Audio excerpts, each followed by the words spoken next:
What up, witches, and welcome to Witchin' and Bitchin' the podcast. I'm your host, Darren. And I'm Vicky. How are you all? Hope you're doing really, really well. I'm really, really well because we have a super special guest. Yay! Yes, a return guest. We always love it when we have return guests. And today's episode is a real treat for you. So empower your intuition, dive into your dreams, and get to the heart of the matter with this fantastic guide to creating a marvelous, magical tarot practice. Bestselling author and tarot expert Sasha Graham shows you how to bring tarot into daily life with easy-to-use exercises, spreads, and prompts. The magic of tarot opens your eyes to a richer, more enlightened style of divination. Sasha encourages you to flex your intuitive muscles, confidently use tarot magic and spells, and perform readings for other people. If you're only listening, I just flexed on camera. Don't ask. Anyway, she also walks you through all the card meanings, introduces you to dream and shadow work, which I love.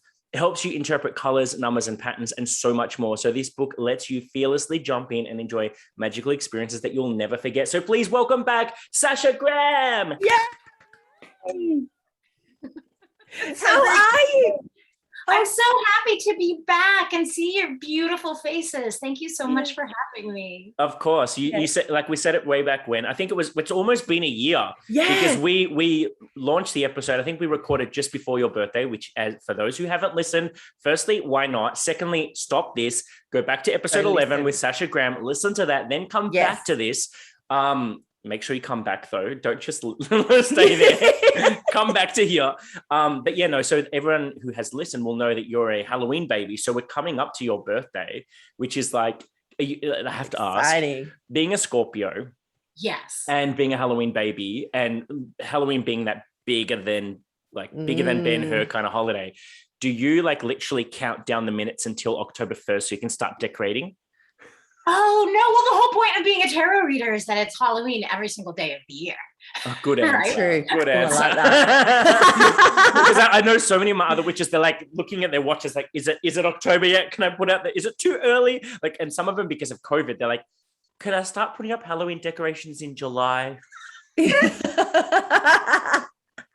because of everything. But what's exciting is the light. Like the other day when it turned October 1st, I was like, yes, but it's the light that change, at least in the Northern Hemisphere, it is so saturated and beautiful. And it's just that October light that you just have to wait for it to come. And now it's like showering down upon all of us. It's so gorgeous.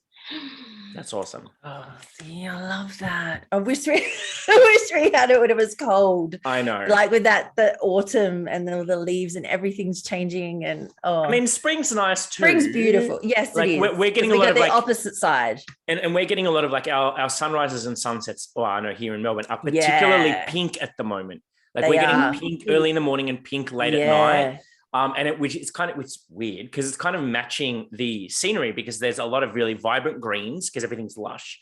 And then there's also like a lot of flowers, like everything's in bloom where I am because I'm right next to a botanical garden. So it's literally, you can't avoid spring. It's kind of in your face. It's right there. Like it's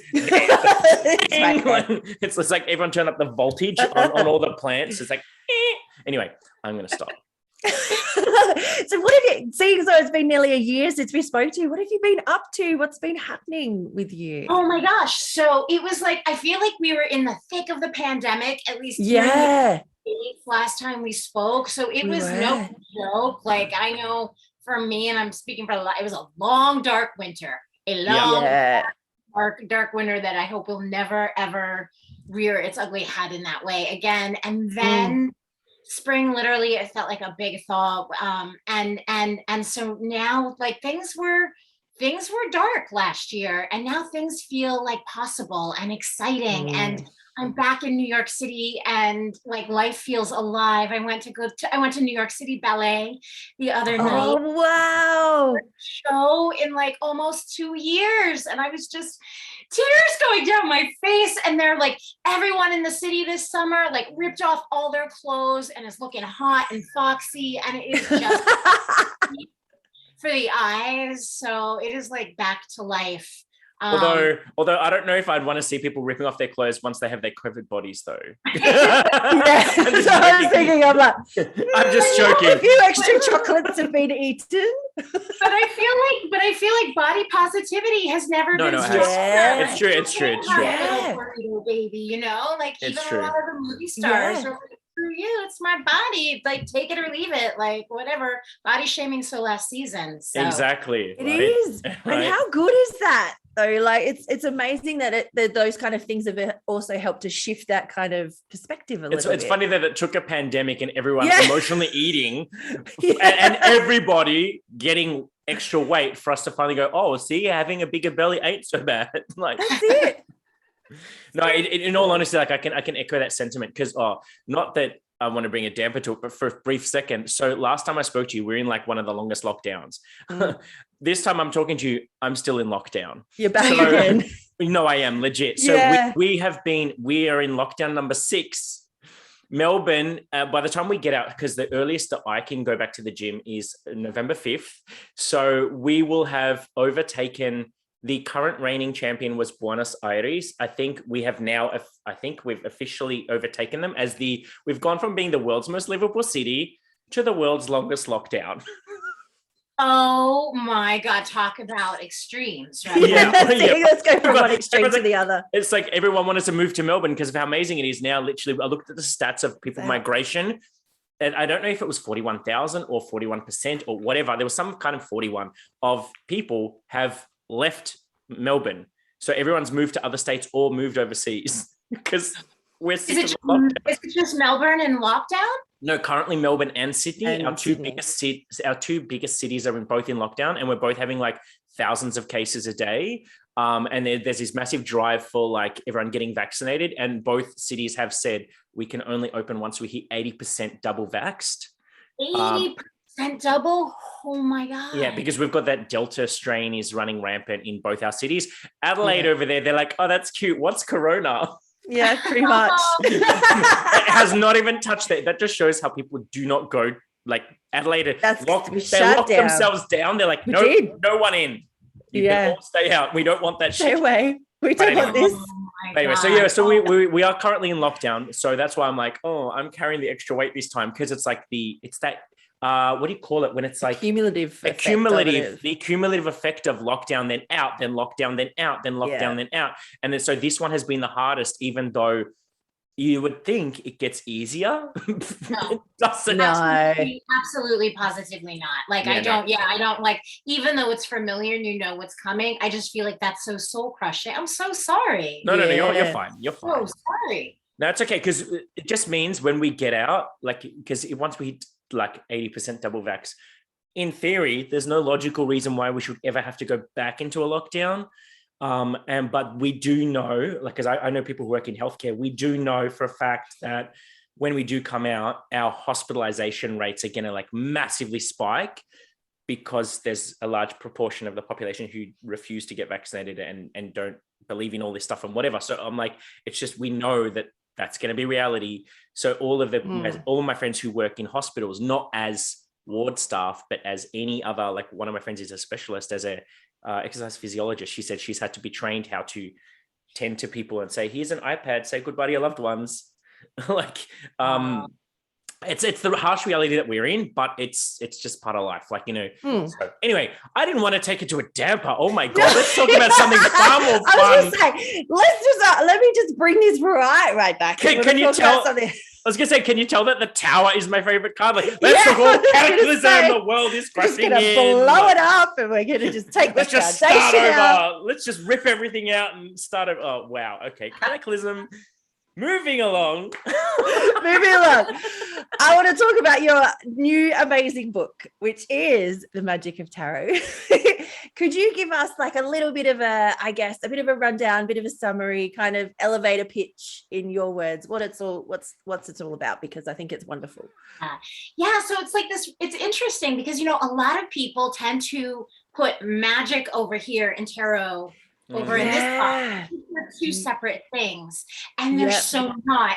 There is a tarot practice is so inherently magical that you can't help but start to transform and evolve, even when you're not like consciously doing so.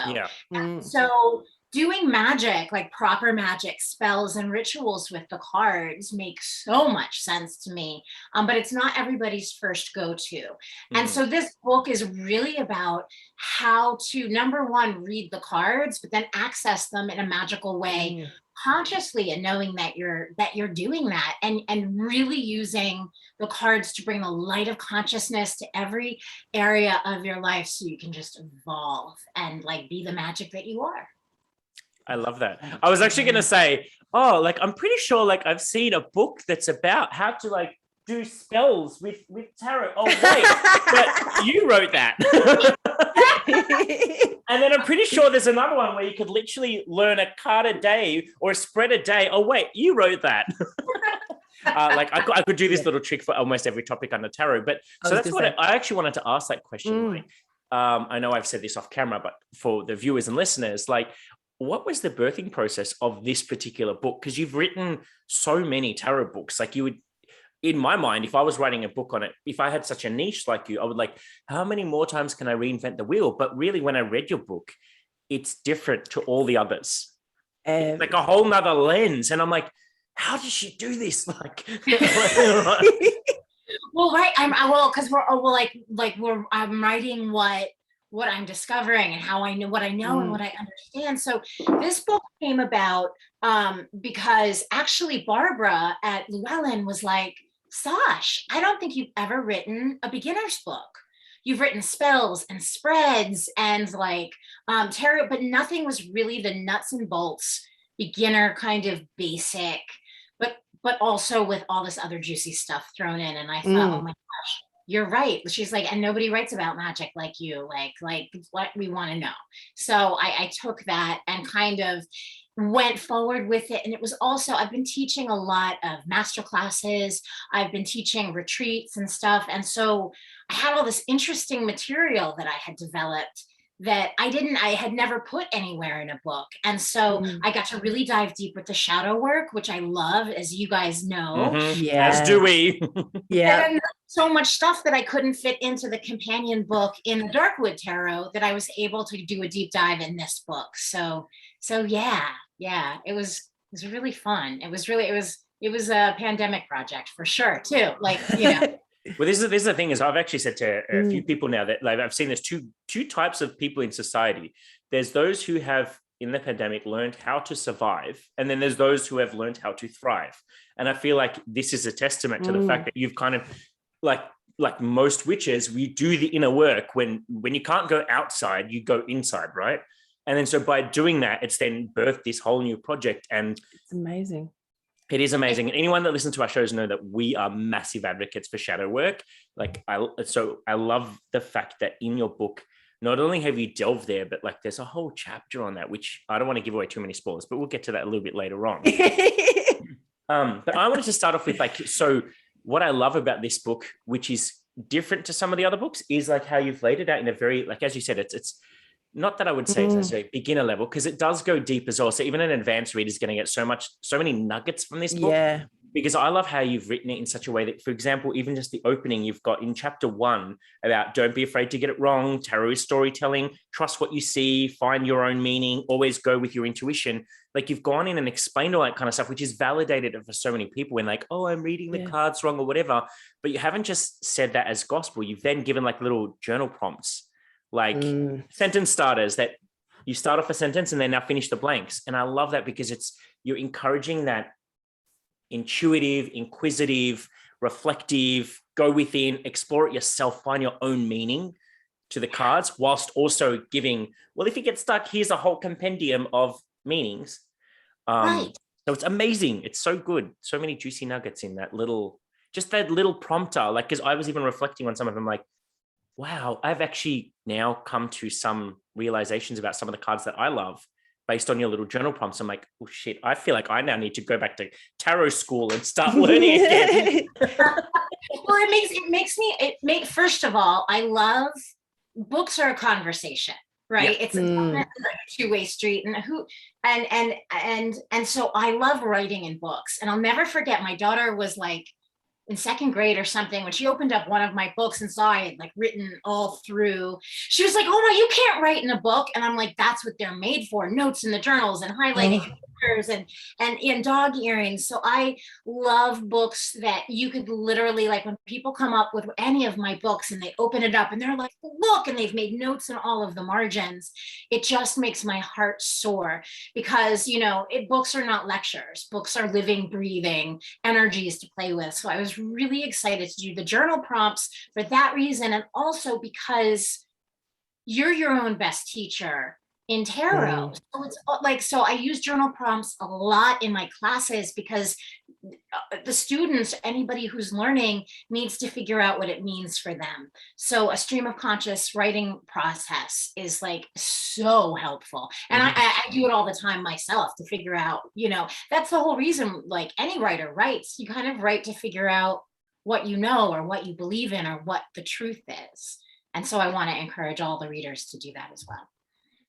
Which is so testament to any, like, I mean, these days with the coaching industry and anything that you look at these days that's big, they all talk about journaling, how important journaling is to do that inner work. Even if you talk to a psychologist, they'll tell you, make sure you journal before you go to sleep. Like, everyone in today's society talks about some form of journaling. Even I think the last time I went, I mean, it's been a while since I've attended a physical yoga class, but last time I did attend one, they said to take note of anything that comes up for you and maybe write it down after class and then explore that later on, or maybe meditate on that. And I'm like literally everywhere you go, someone's saying to journal something.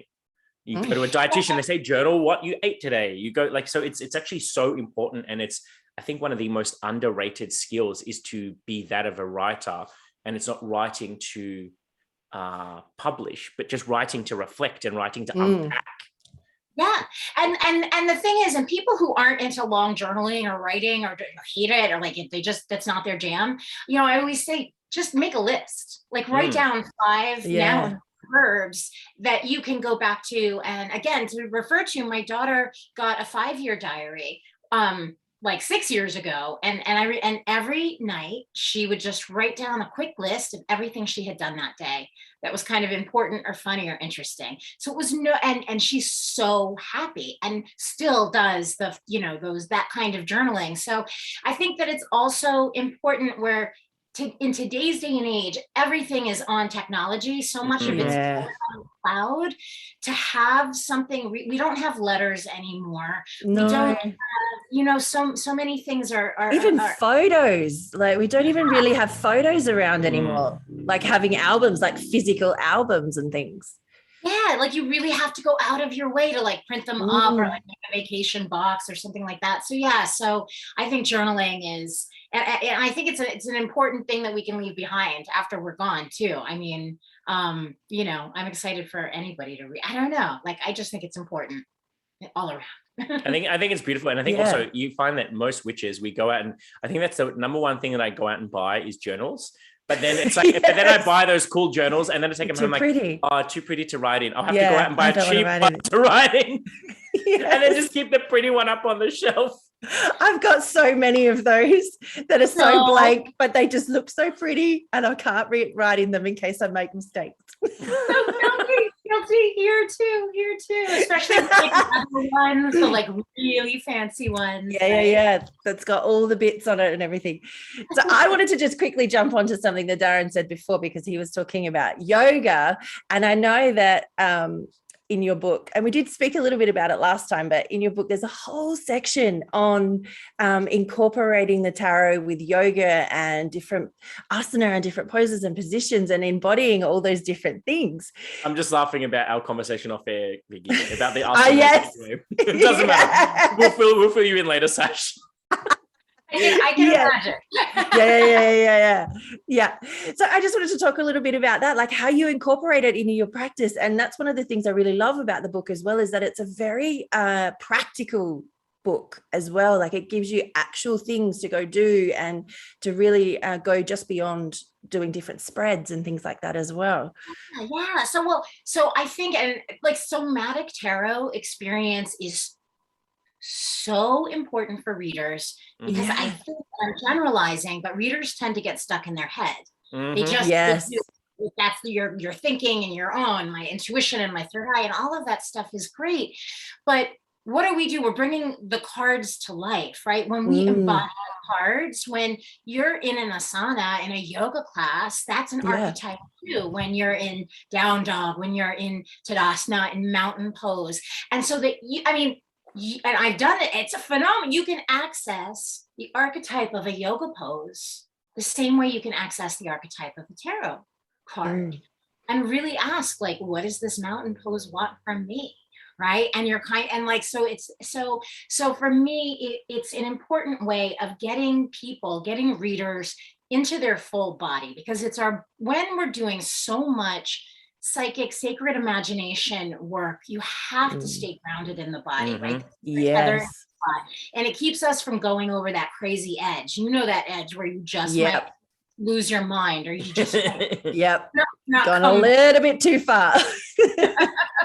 And so that's why I think that tarot and yoga go beautifully together. And the whole point of yoga practice is to understand how your spiritual self inhabits this physical body. And the whole point of tarot is to understand all of the possibilities for your soul that's kind of trapped in this physical body. So for me, the 2 and 2 go together so beautifully, and they just make for a very kind of enlightened practice with the cards. And I love that, because I think last time when we had you on the show, remember, again, people, if you haven't heard it, go back to episode 11, then come back here. So last time we talked about how you brought up the archetypes in the 4 directions of the map, but I love how exactly as you said on this level, like it's almost like an upgrade of that in this book, where you've explained all the different asanas. And it now, because I've just recently gotten back into my yogic practice, I was just sharing with Vicky that 8 years ago, I was very into it. I was like that guy that had to go on Facebook and brag about all the asanas that he just learned in Sanskrit, the English version of Sanskrit, and then the English like Muggle term for what that pose was. And I was like, because you have to gloat about, I just learned this asana and that asana and da. And then my husband was giving me so much shit. He's like, just because you speak like a yogi doesn't make you a yogi. Whatever. Anyway, so I love that, because this is almost like, it's now encouraged me again, because my love of tarot. I'm like, oh, well, if I need to get back into yoga, let me just like take this with me there. So then it's like, it encourages me because it's like a whole new level of understanding, and it makes it such a, is visceral the right word? So it's bringing that, it makes it more of a visceral experience, because you kind of bring it into the body, and it's like you're feeling into the cards on a whole nother level than just, because last time we spoke about going into the cards almost subconsciously or intellectually or whatever through journeying, but then this is now taking that journey and embodying it. It's like next level, like anyway. And it's so important. And the other part of that is that as a reader, as a developing, evolving reader, you want to know what certain things that are going on inside of your body, so especially when you're looking at the difference between psychic and intuitive and associative memory, like where's this information coming from? The more in contact and communion you are with your physical being, you're going to know what that information is, what it means, and what it's telling you. So it's really about self-knowledge. It's funny. It's funny you mention that. And I was actually keen to ask you, because I've spoken about this with Vicky and with some of my students, that because obviously we're teaching them, when we teach a class, we're teaching people how to intuit the cards. Yes. We're also teaching them how to recognize symbols. So it's quite an intellectual, but also subconscious process. You're kind of getting the two hand in hand. But then I also have brought in to those who want another layer. I said, well, use all the senses. So sometimes you might get like a clairsentient feeling in your body. And I've described how oftentimes when I look at a card, maybe I might get like a gut wrenching, like something like grabbing at my chest. And then I have to go through my memory bank to think, what does that feel like to me? And then I describe that feeling to the person I'm reading for. And then they're like, oh, no, I know exactly what you're talking about.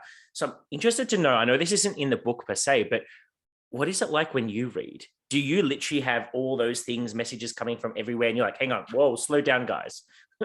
One at a time, please. You know what? For honestly, for me, especially a good reading, it's probably like, I've never done heroin, but it is probably because it's like jumping into a warm river and everything starts to like flow and feel really, really good, you know? And I'm like, and shit will fly out of my mouth and I don't know where it's coming from. And the next thing you know, I'm like prescribing like ancestral, like ritual, like magic. And it's just, I mean, like a good reading is like good sex or like good drugs. So for me, it's like all about the juice, like the good, juicy, flowy. Yeah. I love that. I love it. I don't think I've ever heard it be described like that before, ever. And I love it. So do I need to change my catchphrase from tarot is life?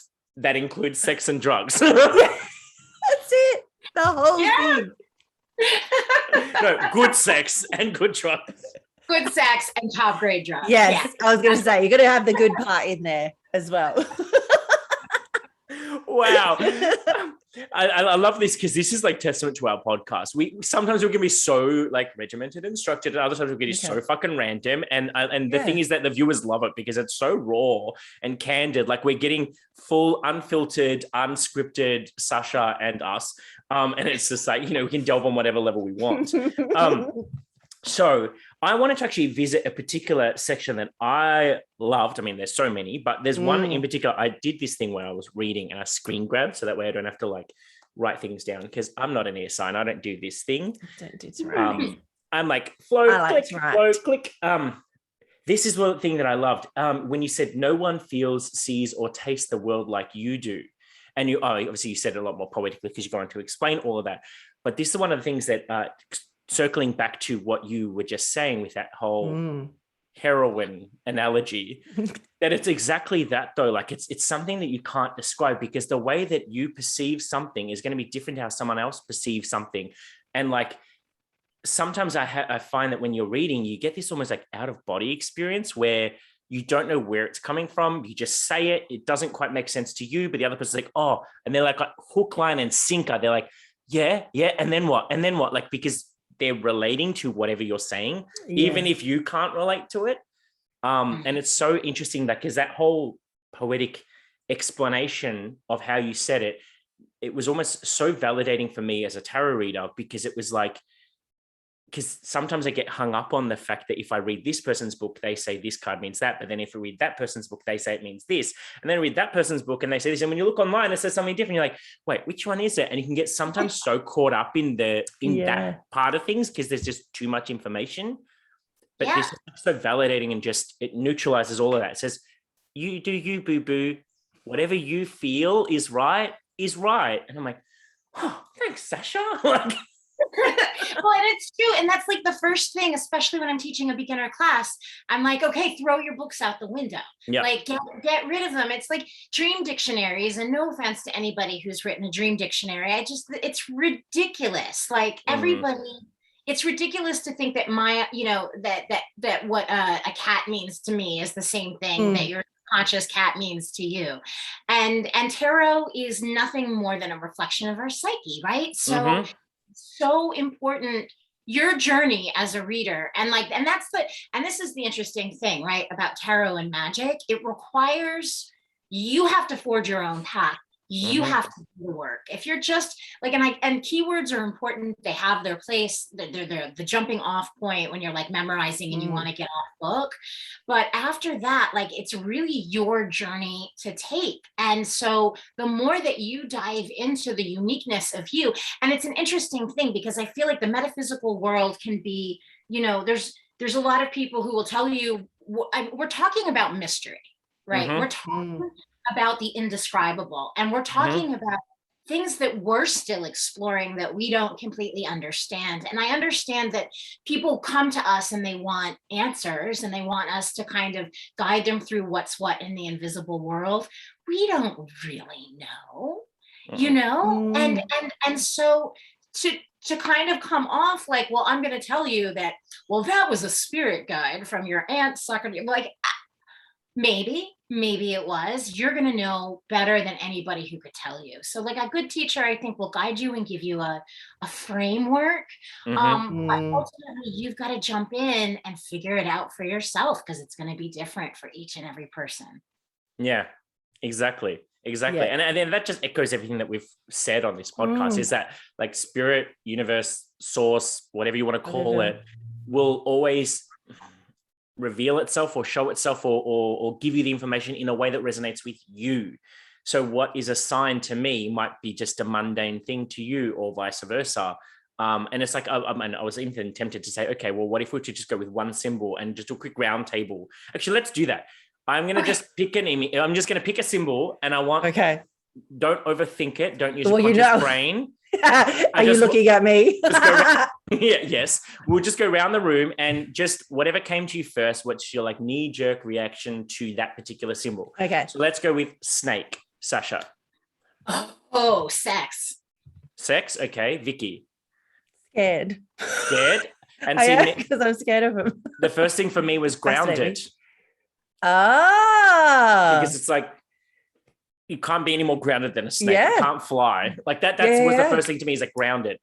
So even just that little thing, and like neither one of us are wrong. We're all equally right because it's based on our worldview or our experiences, our conditioning, our belief system, our knowledge, whatever, we've come up with that thing. And so I know that was I like that exercise. And the other interesting part about that, right? If say snake was its own tarot card and the 3 key words were sex, danger, and grounded, right? That can confuse. Oh, what do you mean? Like, somebody like opposite. And so it's our job also as readers to go with whatever comes up for us in the midst of the reading as it comes up and not question it and just move with it. So if grounding comes up, go with that. If danger comes up, go with that. So and even you could connect those things. Like when you're scared, you need to ground yourself. And sometimes they are scared of expressing themselves sexually, or you know what I mean? Or sometimes sex can be a very grounding process because it's very visceral. It's very, you're feeling all the feels, you're getting into the motion. Like you could easily make it or like come up with a connection between them, but they could also be mutually exclusive. And that's the magic of tarot, why I love it so much. Anyway, thank you for participating in this little exercise. But it's good. And it is. And that's part of the thing that I really love about the book as well, is that you write it in such a way that is really visceral and very that's the word of the day now. I know it is now because I can't think of anything else. It's like, but it's that feeling. It's not just that intellectual side of things. It's actually about starting to experience the cards and actually experience all the different things. And that's one of the things I really loved in one of the sections where you said that like each card really has its own energy and its own feeling, and to just look at it and what is that card, what energy is that sort of coming out with. So that's one thing that I really love, is through all of it, and also that you do the whole journeying into the actual card and moving them off of the paper, I guess, for want of a better word, like taking them from that and creating a bit of a portal for the next kind of journey.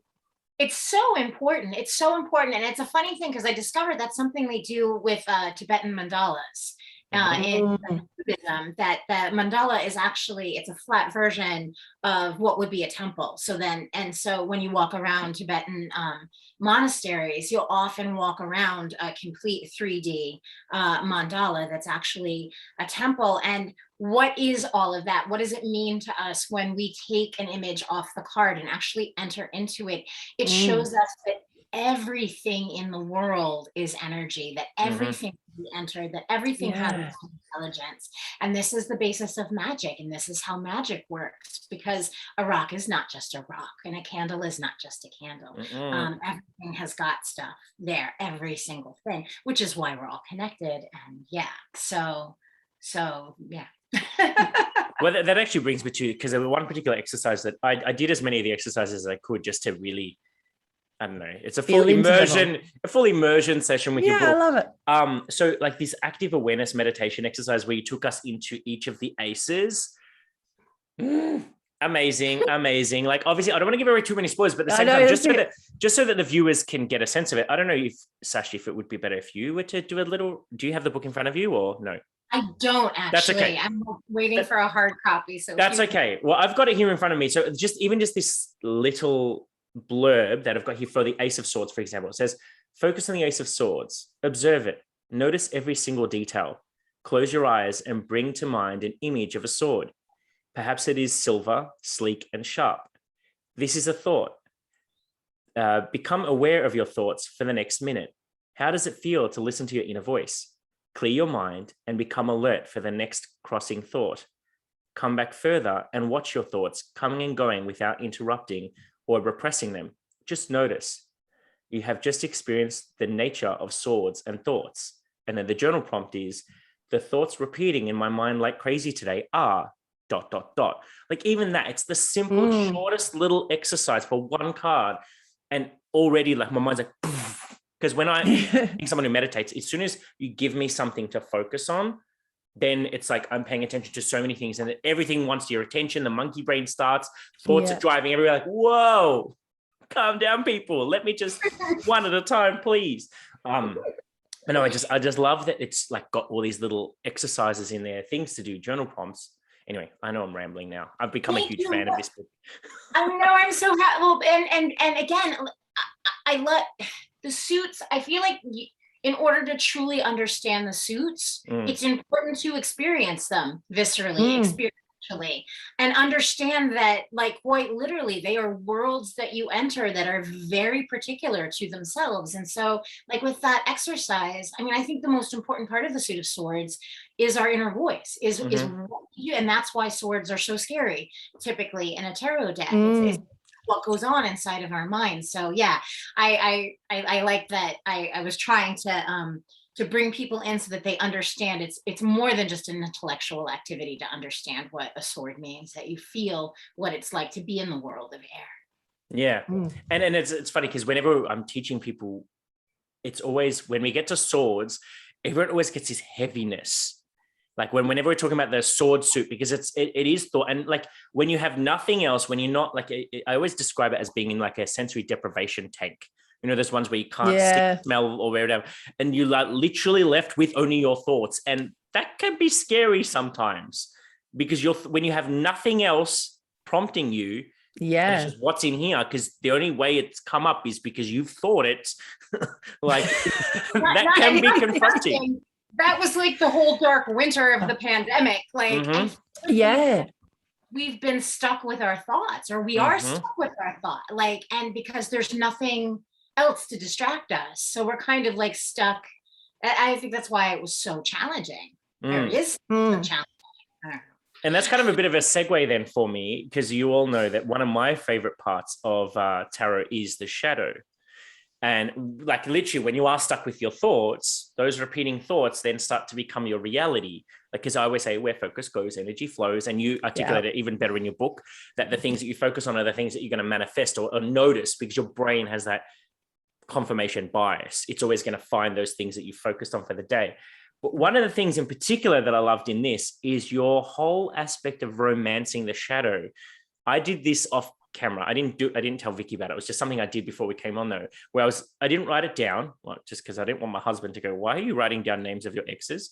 But like, but for the exercise where you broke it down into looking at the different people in different parts of your life and what you found, like what was it that attracted you to them, and then looking at the traits that you kept with you or that are important to you.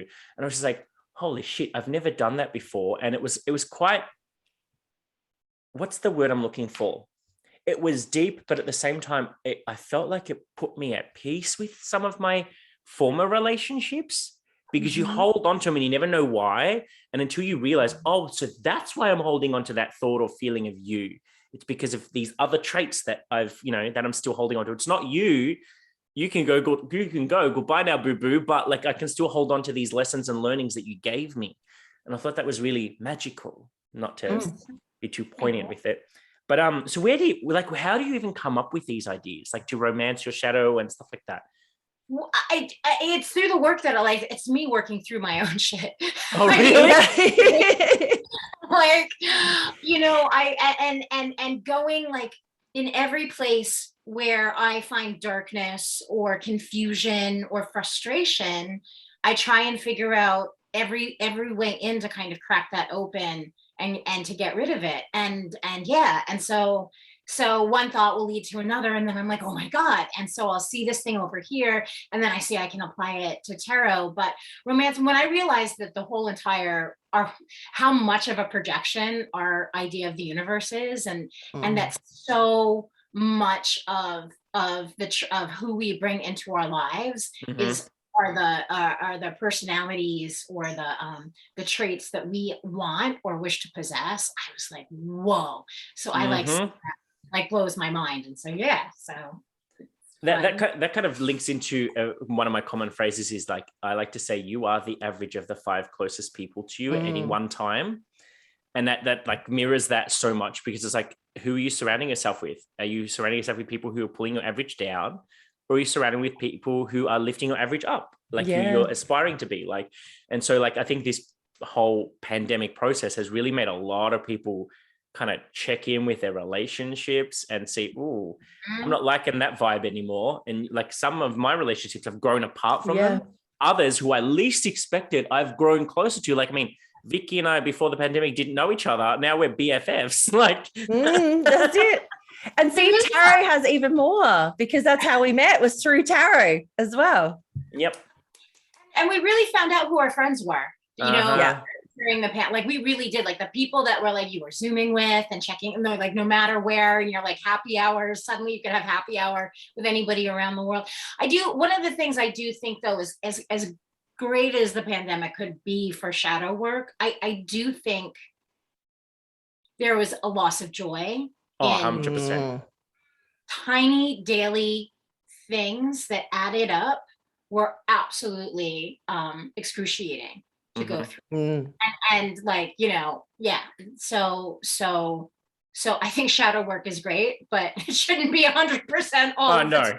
No, that's it. Well, like we say, without shadows, there is no light, and without light, there is no shadow. So we need to kind of balance the whole thing out. But no, I just love that you've gone to this level of I could almost look at this book as being not just a book about tarot or a book about magic. You could almost look at it as almost being like a bit of a self-help book, like, because even just in the exercise that I've done, and I haven't even done them all, I've uncovered some things that I'm like, oh, I didn't realize you were hiding in there. Okay, I'm going to park you to the side and visit you in meditation later. Like, it's just so awesome. But Vicky and I were actually talking about this other one that we haven't done, but now I'm going to be paying attention to my dreams. This dream oraculum like blew my mind. Absolutely blew my mind. Do you mind explaining it to our viewers and listeners? Oh my God, if I can remember exactly how I might say differently than it is in the book. But no, you don't have to, like, not the passage, but just the process of the concept, I guess. So you take a look at when you dreamed and you break it down numerically. So there's a bit of numerology, and then it's so cool. You are able to align the dream. So like you can interpret your dream, but then you align it with one of the major arcana cards. And oh my God, every time you do it, for me, it takes the dream, it takes it out of just being a dream and out of just being an interpretation that somehow makes it like a direct line to my subconscious. Oh my God, I didn't realize, And just to explain it a little bit to a deeper level, like the example you gave was, for example, you said that if you dreamt on a Saturday, that becomes a number 6 because it's the 6th day of the week. And it's the 14th of November, so you put 14, and then the November is the 11th month, and then your age, like whatever your age was at the time that you had the dream, so 50, and then so you had that adds up to 81, and then she had 8 is strength, 1 is magician, but then 8 plus 1 equals 9 hermit. So then your oraculum reading, as in this example, would be strength, magician, hermit. And I was just like, this is yet another way I can add tarot to my daily life. Like, yeah. I've already said that it's like it's life, but this is just like whole nother level of obsessive little tarotist that can just sit there and like be like, oh, how else can I add this? Because that's what I love about it. Like, people think of it as just a divinatory thing, but it's so much more than that. It is so much more. It's so much more. And it's so funny. Like because when I don't know about you guys, when I first started really reading the cards, it was just all about boys and to see what was going on for my right. There was no spiritual practice underneath. there was no like occult. I was whatever, like, and it was so funny. So after studying at the tarot school and learning all like the Kabbalistic and this and that, and then suddenly I'm like, oh my God, this explains the universe. This is explaining, this is giving me a way to understand my existence as a human, and life isn't so existentially terrifying anymore. And I would look back at like my little like kitty readings for like, I mean, you could still pull a card on a boy. I still will pull cards on boys, but yeah, isn't it? It's so much more than just divination. It's so, and that's why I could probably keep writing books about it for the rest of my life. And that you could, and people continue to read them and take classes and workshops, because it's just never ending, because it's echoing the nature of life, which is of course infinite. Right? 100%. 100%. And I've actually said to Vicky, can attest to this. I say to my students all the time, and I reiterate it on a regular basis, don't just take what I've taught you. Like, this is just my version, my interpretation, my little nuggets, my breadcrumbs. Now go out and, I mean, I've plugged all of your books. I've plugged so many other books as well. Yeah. I say, read this book, read that book, read that book. And I've even openly said, like, some of the stuff in your books contradicts some of the things that I've believed in, but that doesn't mean that either one is wrong. We just have a different interpretation. And like, all of it is right if you can find meaning in it. Right. Yeah. If it works for you. Yeah, exactly. Because I think, sorry, go on. No, you go on. No, I think people get really caught up in what something is, or like, I was on a podcast the other day and the guy was like, what do you do when you come across people who, you know, are afraid of tarot? I'm like, nothing. I let them be afraid of tarot. It's not for them. See? So right? you're like going, oh, let me just pull a card and see what's going to happen to you, or like punch them or anything. No? I mean, if I think I can freak them out in a good way, maybe I will, but. And I noticed one of I don't know how long you've been doing it for, but I've recently noticed that you've appeared on TikTok now doing, like, because I know you used to do your Instagram lives, but now you're a TikToker. Oh. I'm such a baby TikToker. But I was just like, I guess I should hop on there. And I like the format. Like, I love that I can put music in, like any music. So yeah. So we'll see. It's just something. Are you guys on TikTok too? I'm not. I am, but I that's why I'm in awe. I'm in awe now of you like going out there and doing it. I'm like, oh, maybe I need to get out there and get on there. Oh, look, I used to so when TikTok first came out, I downloaded it, and my husband and everyone used to give me shit. They're like, that's for kids, it's for teenagers. It's so creepy that you're like 37 and you're on TikTok. But then I was like learning all of the dances that all of the young ones did. Like, because I've got nieces and nephews that are like in that age bracket of when TikTok is like the big craze. So I would like, my niece who's 17 now, she would send me dances, say, hey, can you do this one? And so I'd like spend weeks learning this fucking stupid dance, which I'm a dancer. It's not even dancing. But anyway, I would learn this dance and I'd do so many takes, and Chris would just be like, what the fuck are you doing? Like, all those TikTok dances. And most of my videos have been that kind of stuff. I haven't posted in a long time, but I do like to scroll. And now how far they've come. I now have a chat group with my husband, his twin brother, and his twin brother's partner. And majority of our chat is the three of them sharing TikToks with each other. And I'm like, is this what you guys have all become? How last year of you all? That's right. Exactly. I will never forget before, I think it was Musically before it was TikTok. And I remember like 5 or 6 years ago on my 12-year-old niece's iPad, and I was scrolling through just the 12-year-old Musically, and I'm like, I can't stop. This is so good. And I literally put it away like it was crack. And I'm like, I can't go on. I cannot do it, but it's so helpful. I found out like great recipes, like amazing places. Oh yeah. Recipes on TikTok are the best. They're fabulous. It's so good. It's just like quick, awesome information that you need to know. Like, I love it. And it's funny because then after a while of being on TikTok, you then find the algorithm starts to know you. So I'm currently on Gay Talk, Witch Talk, and Tarot Talk. So all of my videos that come up are in those 3 categories. And so whenever like my brother-in-law sends me TikToks, I'm reluctant to open them because I don't want him to change my algorithm.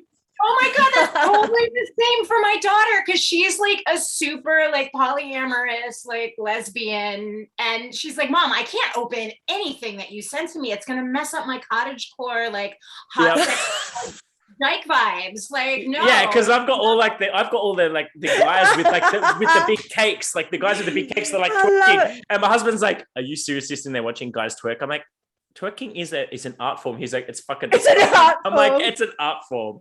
I want to be able to individually make my butt cheeks do this. Oh my god, we've gone on such a tangent. God. Oh my God. Bringing it back to tarot. No, the reason why I wanted to plug it is because of the fact that I noticed you started doing a little simple readings on TikTok, which is amazing because it's another way of like engaging a new user base or a new viewer base, because it's going to be different people that are like Instagram stories are so last year.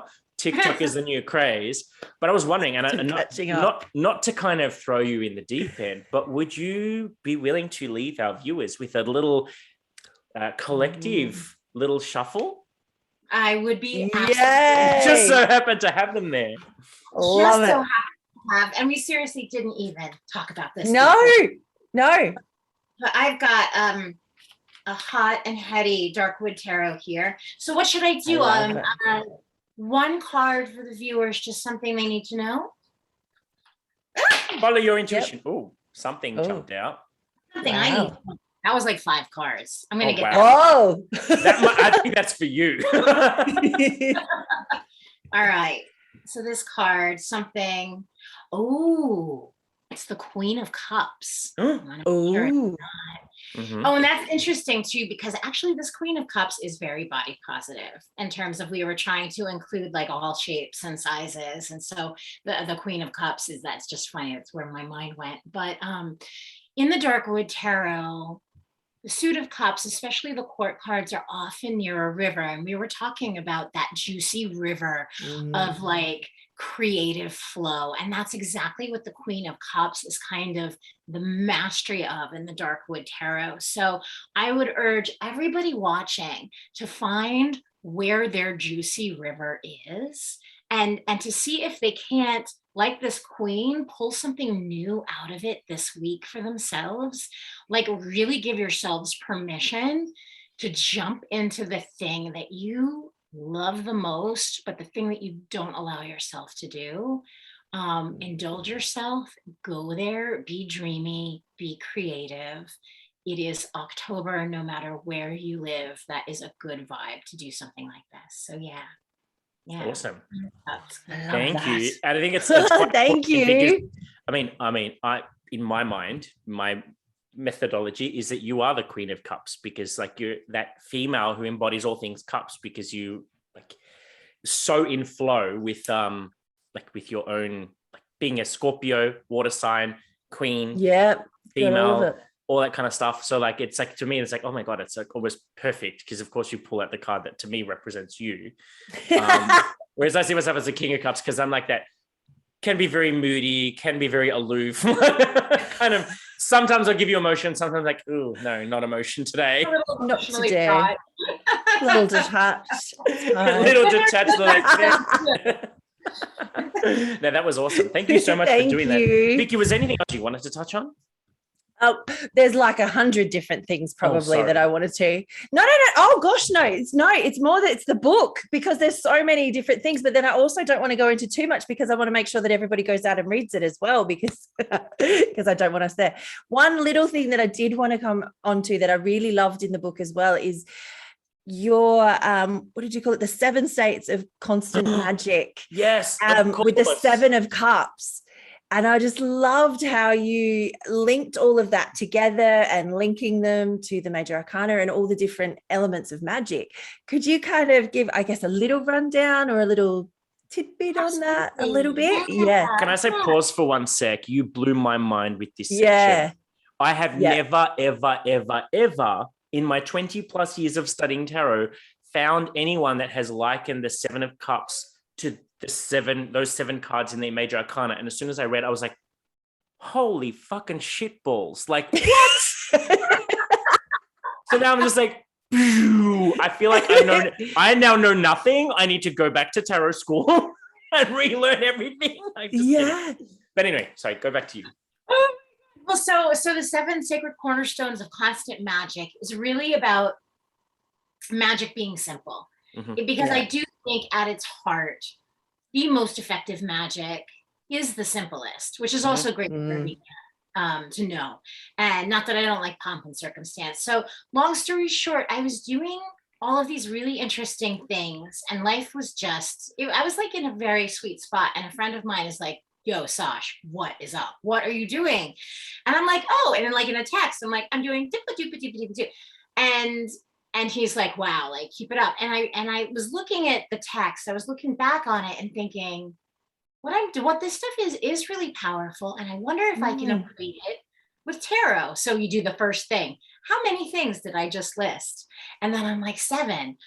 The 7 of Cups. All the cups are a major arcana. Could I connect what I'm doing? Oh my God, it works! And I literally, and I was like, no. And like the first time I taught that was actually in Israel. And it was like, yeah, it was crazy. And I was like teaching that course on the back of a Kabbalah course. And there were like French Hasidic Jews in the back. And I'm like, here I am teaching like occult Kabbalah to like Hasidic Jews. Fuck do I think I am? 7 sacred cornerstones. So yeah, so it's essentially it's 7 places that a person can be in, energetic places a person can be in. And if you're in that state, you're in a state of magic. Yeah. Well, I mean, even just the number 7, I mean, there's 7 days of the week, there's 7 major chakras. Like this, the number 7 comes up in so many different places that it's often the most overlooked like number in numerology. I personally like it because here's the kicker, which you talked about in one of the sections about uncanny. So as we all know, my favorite tarot card is the Tower, which is number 16. 1 + 6 is 7. 7 is the Chariot. Chariot is ruled by Cancer. What star sign am I? Boom. This is why this book blew my mind. I was just like, everything is synchronistic. Everything is what the hell? So I'm now going to do the exercise because Vicky knows. And this is the thing. I have a theory that all of us star signs have, like, obviously there's many things that make up our astrological chart, but I feel like our sun sign being our core, I've found that every water sign I have talked to has really gotten in flow during lockdown. All the earth signs I've spoken to have, like, my husband goes for walks in nature like 4 times a day. The neighbors now laugh at how many kilometers he walks a day because he's always out walking. He's always out. Like, and then Vicky, I know, has been like deconstructing everything in her head space the whole time. So I was like, it's kind of interesting that when you said that, and I'm like, and so now, like, me being in flow, I'm doing this thing and that thing. Like, I think every day I'm telling Vicky I've got a new hobby, or I'm learning a new skill, or I've watched a new YouTube. Something's like, new. She's like, how the fuck do you have time for all this shit? And I'm like, I'm just following where it takes me and going wherever I want to. And so now I want to do that exercise and see if I have been, like, because I've done so many things, I want to see if there's 7, because that would absolutely, I'm going to message you, Sash. When I've worked this out, I'm going to message you and I'm going to say, and I can even have Vicky will be able to attest to that fact because she knows what I've been working on through all of these lockdowns. So I'm going to do this. Close. I was going to say you're probably close. I think I would have, like, because even just thinking about it now, but I'm going to do it properly. But anyways, it has been absolutely lovely having you back again. You are such a breath of fresh air. And it's just like, if I wasn't tarot obsessed before, every time I talk to you, it's like a whole nother session. It's just like this whole new thing with it. And this book is wonderful because it's such a different take to it than what you see in a lot of sort of tarot books and tarot meeting books and things like that as well, which is so beautiful. And it's I loved it. I loved all of it. But I don't want to talk about all of it. So people go out and buy it, so when's it out? Officially out. Officially, and it will be on shelves and shipping October 8th.